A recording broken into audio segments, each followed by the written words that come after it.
nabludeniyaga yotqizyapmiz kasalni, ertasi kuni bemor axlat qayd qilyapti. Qayd qilganida уже axlat massasi chiqib kelyapti. Gaz ajralishi yo'q, qorinda og'riq, qorin shishib ketgan. Bemor o'zi samarqandlik. 1978-yilda tug'ilgan. O'zi Qozog'istonda ishlaydi. Ish jarayonida kechqurun ovqatlangan soat 2da. Tasavvur qiling, 2da ovqat yeyapti. Mazasi qochib ertasi kuni больницаga boryapti. Doktorlar tashxis qo'yapti. Ушемленный пупочный грижа, ya'ni kindigida grija qisilib qolgan, ichagi qisilib qolgan, o'shani operatsiya qilish kerak. Kasal отказ qilgan.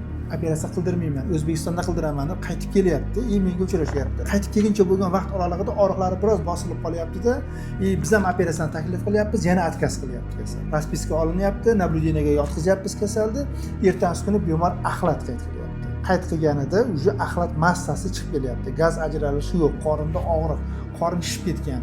Bemorning yaqinlarining roziligi bilan, bemorning o'zini roziligi bilan oldin operatsiyaga oldik. Operatsiyada qanaqa bo'lgan?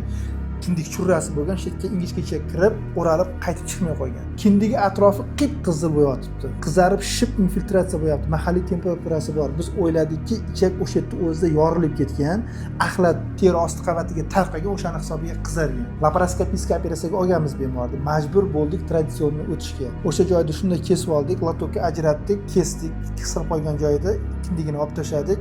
Hayrat, ichak yorilmagan. Lekin ichakdagi hayotiy belgilar juda ham sust. Ichagini ajratib oldik, ko'rdik, issiq suvli materialga shimdirilgan latta bilan bog'ladik, ajratdik, navakayn qildik, chertib ko'rdik. Sekin-sekin hayot belgilari paydo bo'lishni boshladi. Ya'ni qizardi, chertganimizda sekin peristaltika paydo bo'ldi. Allohga tavakkal qilib yopdik, chiqib ketdik.